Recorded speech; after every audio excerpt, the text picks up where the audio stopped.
pretty people. Welcome back to the Women Who Get What They Want podcast, where we try and recenter women in online spaces through industry, through work, and interpersonal relationships. I hope we're all doing really fabulous. It is currently 9 a.m. It's really chilly outside, which I absolutely love. I'm wearing a skirt and a cute sweater. I have my hair in a sleep tie because I have a one-woman show I have to do for a midterm today, and I just want to preserve it. I'm even going to wear it on public transport if my mom will let me walk out the door with it. I had an internship meeting that was canceled today, so of course, let's try and film a podcast episode that I tried to film 5 times because legit, my storage on my phone is so full, but it's not my fault because I have purged everything. I practically only have TikTok and Venmo and my bank account stuff on my phone and the Sharp Health app. That is really it. I have purged everything, but there's this thing called system data apparently that's taking up all the space, and it is so garbage. And I did everything. I don't want to hear it in the comments because I'm super sensitive about it because I everything. And I also want to get into, before I get into our beautiful topic today, I want to respond to low key a comment I got on my TikTok, which this is why I have a love-hate relationship with TikTok, where I love long-form content because I can give you context. With TikToks, I can't squeeze in a lot of context because I want my stuff to be under 60 seconds, under a minute and 10 seconds roughly. And people don't really realize that when they're commenting that I agree with them And obviously, that's something about my communication skills that I'm trying to lead up on. If you don't know me, I'm a communications major with a minor in theater, and I'm also pursuing a master's in media studies, which is really rad. But I'd love to go ahead and just start off with a word of affirmation and then get straight into today's topic. You are beautiful, you are kind, you are smart, you are divine, and you are capable and worthy of success. And bless you for being here for the vid, and welcome to the party. Basically, we're going to be talking about why luxury beauty brands are rebranding, if it's working, if it's not, and we're going to do cosmetic business case studies of Sol de Janeiro versus Chanel, and basically how brands really make that decision of inclusivity versus exclusivity marketing. I also put it in relation to first and third wave feminism, and I really relate to my theory, which is that origin stories of beauty brands and the founders play a pivotal role if a brand can successfully pivot from inclusivity to exclusivity from whichever positioning, vice versa, they were there before. So I basically also measure how inclusive a brand can be based off of their founders and if they fit into first, second, or third wave feminism, which I think is also really cool. So, of course, we'll be talking about some history, all that fun stuff, and we'll also be talking about intersectionality, stuff that I kind of love to hate having to talk about. And we'll also talk about some industry news on top of that. And like I said before, I do have notes. The notes will stay. The notes are indeed important because here's the interesting thing about marketing, guys. I want to make sure I get my words right. Marketing in itself is industrial and political, just like art, just like literature, just like everything. Marketing is political. Marketing has subtext that makes a statement that could be up to a variety of interpretations. Even if you don't mean for it to have subtext, it will always have it because there's no such thing as neutral art, neutral production of any type of media in general. The internet is not a neutral space. So no matter what, your marketing can potentially be polarizing in some capacity without you knowing. So really, in actuality, I want you to be aware that everything is political, everything can be about gender, and almost everything, either silly or small subjects, can have big conclusions as well. So I want us to also lay down that groundwork that no matter what, there is subtext to everything that we will explore as brands are making collective decisions on how they are presenting inclusivity or exclusivity in their efforts and positioning. I would say, honestly, we need to get into the pop culture check, the pop culture analysis, real quick, of what is changing in consumers for brands to feel the need to at least try to pivot a little as much as they possibly can, really we're going to explore the big question, the opposing philosophies of inclusivity versus exclusivity marketing, and which one works the best in relation. And we're going to figure that out through first and third wave feminism.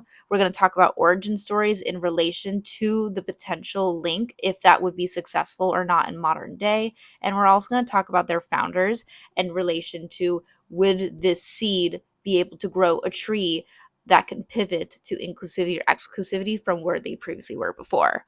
One thing that's really important is that consumer insights are changing, and that is the philosophy. Again, and here's the thing that we don't always realize, and that is basically that consumer insights, consumer mentality is indeed changing, where inevitably the philosophy of inclusivity and exclusivity is changing. So for inclusivity marketing, they bank on the idea of aspirational spending. You see this a lot with Chanel, where with aspirational spending, they're banking on the fact of basically people wanting to earn the right to shop with you, where maybe this person can't afford the purse or the Chanel ballet flats, but they can afford the perfume, kind of, or the lipstick, as an example. So basically, that is the concept of aspirational buying. It's simulating yourself with the brand, because brands are trying to, the in inclusivity, sorry, because brands, when they are trying to do exclusivity marketing, especially old school legacy brands, they are basically trying to say that they define beauty, while new inclusivity brands, they follow the parameter of basically saying that they are showing what beauty can be. Basically, we're looking at the very linear top down method of uh,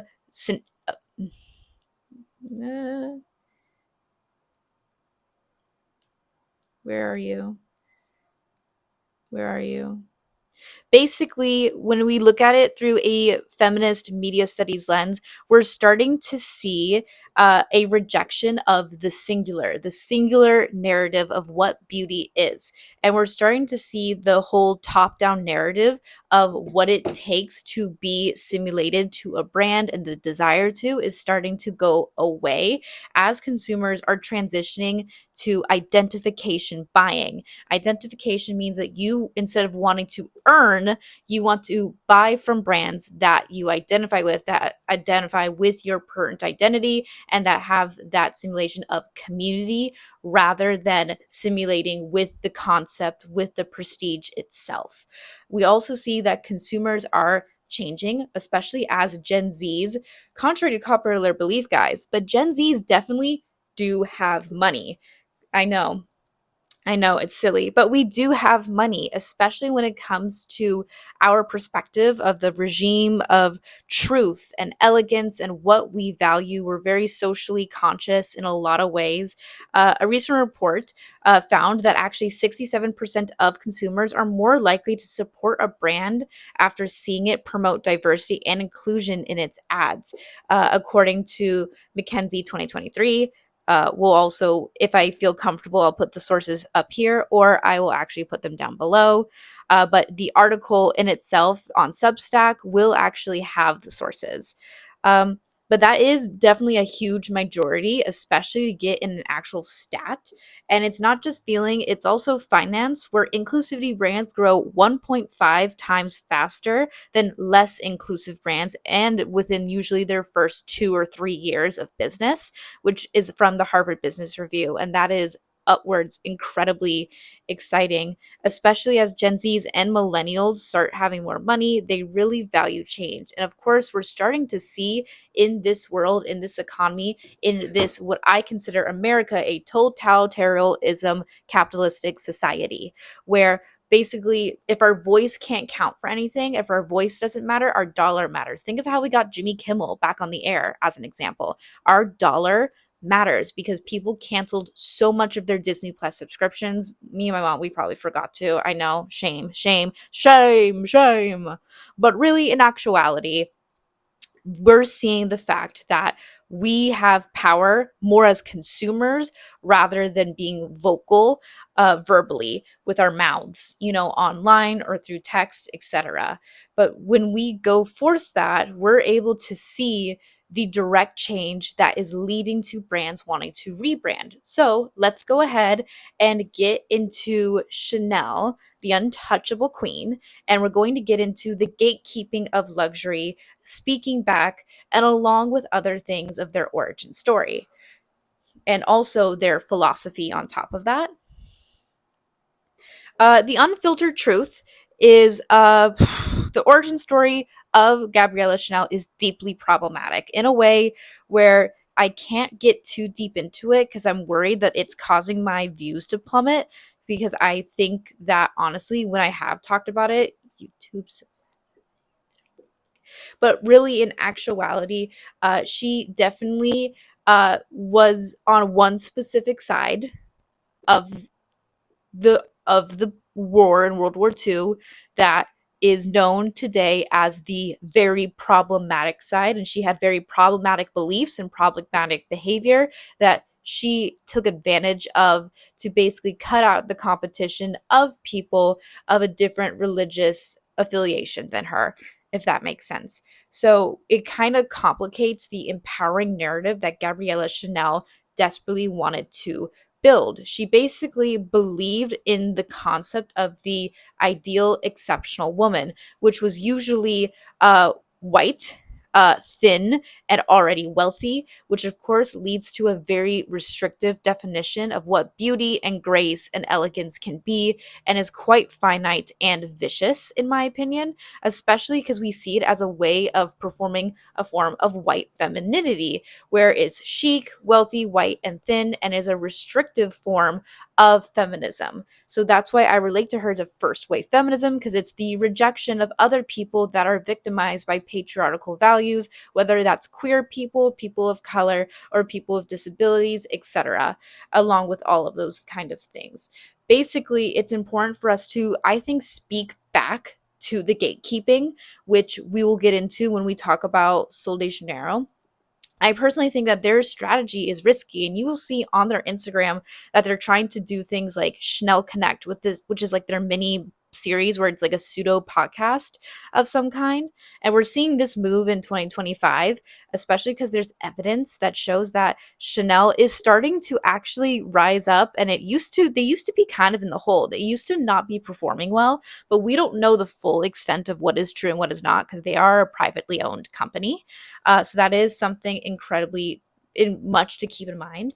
And also, when I talk about this important white femininity, it's basically the type of feminism that secretly instills power structures in place. It's a type of rhetoric with the subtext that basically supports power structures and power dynamics that otherwise aren't empowering to begin with, if that makes sense. But at the same time, the way Chanel was basically the patient zero of freeing the boob, because she wanted to create effortless, boxy dresses that were feminine, but also kind of androgynous and didn't require someone to have to wear a girdle or a corset, which so fair. But then we see us now wearing corsets, which is kind of funny to see that juxtaposition in basically the defining of things. And she thought freeing freedom was movement and the ability to also be a working woman, but obviously working by choice because you're already wealthy in itself and being independent, which is cool.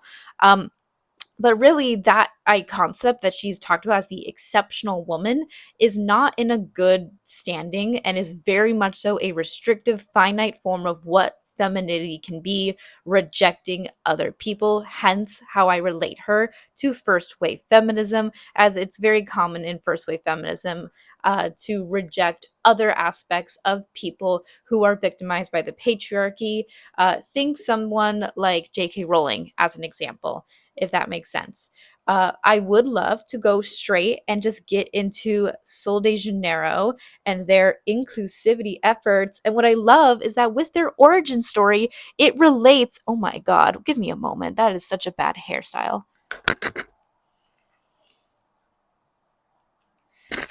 I have my hair in a sleep tie, simply because I have a midterm today. It's a theater midterm, and I need my hair blown out because it's a one woman show. Wish me luck, please. I'm frightened.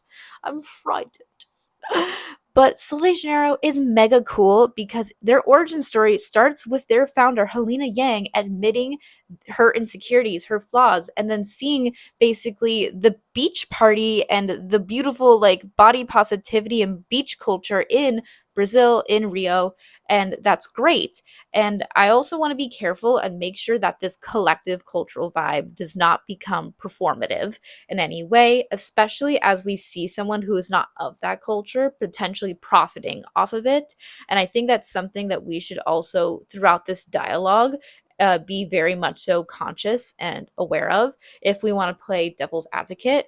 But through this motto of every body is a bikini body, it basically creates this new narrative that challenges the concept of aspirational beauty, aspirational, this is what beauty can be, and instead is letting us show what beauty can be. So instead of a linear top down model, I consider it more of a fluid but also linear horizontal model of growth, of a widening of what it can define as.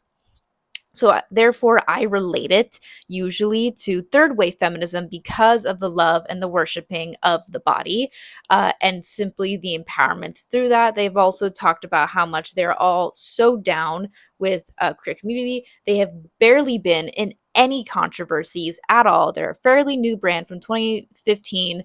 They basically shook the industry as a whole because they filled such a very important gap in the market. We also see their marketing as a dialogue when they post like an influencer.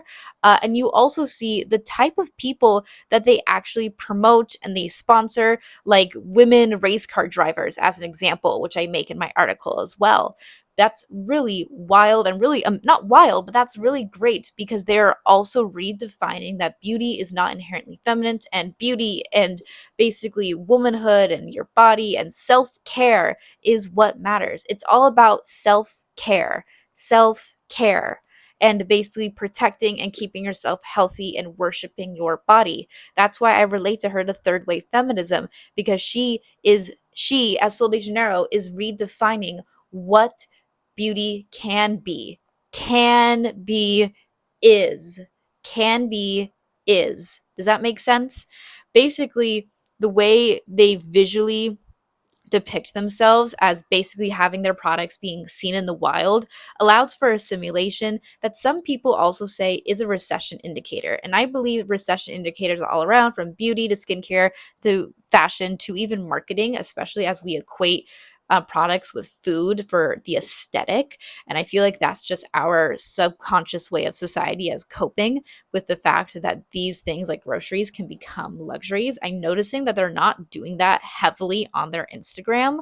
And it's more of like, them like at a sports game, or it's them like at the beach, and everything like that, rather than anything else.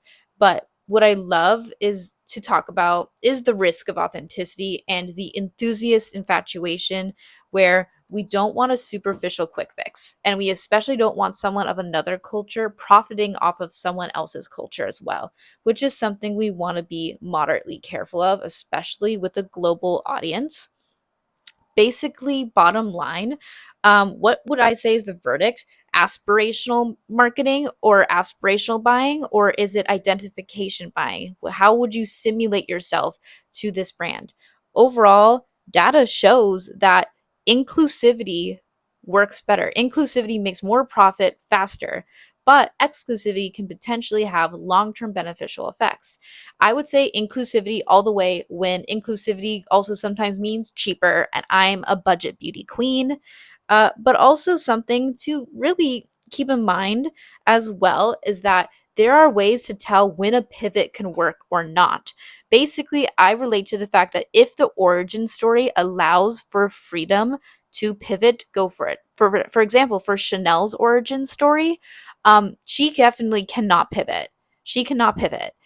She can try and pivot, but it will obviously be very performative. And I notice in my observation, allegedly, that there is indeed a double standard with their models of color now, as they are trying to be inclusive. And I think that's something we have to be aware of, that the exceptional woman was very restricting and to begin with, really. And we see it usually within the brand, even after Karl Lagerfeld. For the girls who get it. Karl Lagerfeld, he was low-key kind of racist. Not a lot of people know that. But I feel like we're getting towards the end. I just want to say you are fabulous. You are beautiful. Absolutely. And remember, when we talk about feminist media studies, it is not just to recenter women online in TV and film, but also through work and industry and interpersonal relationships. This is a really cool video if you're someone who works in the beauty industry, wants to have a beauty brand, or you love shopping and you're a shopaholic like me. Um, Otherwise, I hope you guys have the most fantastic day. We're getting towards the end, and please do me a favor. Follow me on TikTok, follow me on Insta, and of course, check out the Desktop Vanity Substack and the free, completely free Women Who Get What They Want newsletter, because that would be 10 times super duper iconic. I have a theater meeting today, so I have to get going because I have to leave usually around 10:30, and I want to have breakfast. That's how early it is. Gosh. And I hope you guys all thrive and are beautiful. And I hope you guys actually check out the Substack. It would mean the world. Okay? Peace and love. And of course, you're drop dead gorgeous and capable of living your happiest, wealthiest life. Hence, the Girls Who Get What They Want podcast. If there's anything that I can help you with at all, that is within the parameters of comment sections on YouTube, Vibe check is invited. Vibe check is invited. And of course, hit the plus and the notification bell if you got to this part of the video, because obviously you vibe. But if you want me to continue the discussion on inclusivity versus exclusivity marketing, usually for the first week of videos up, I respond to all comments on YouTube on the video. But on top of that as well, you could just check out the Substack article that will come out in hopefully this next week of October, mid-October. We'll see what the vibe check is. I will make sure to announce on YouTube Shorts when the article is released and if it has a paywall or not, or if it's free. I think this one should be free. I usually decide out of my 3 articles, one of them is free every month. But yeah, hopefully that information will super duper help. And see you next time. Bye.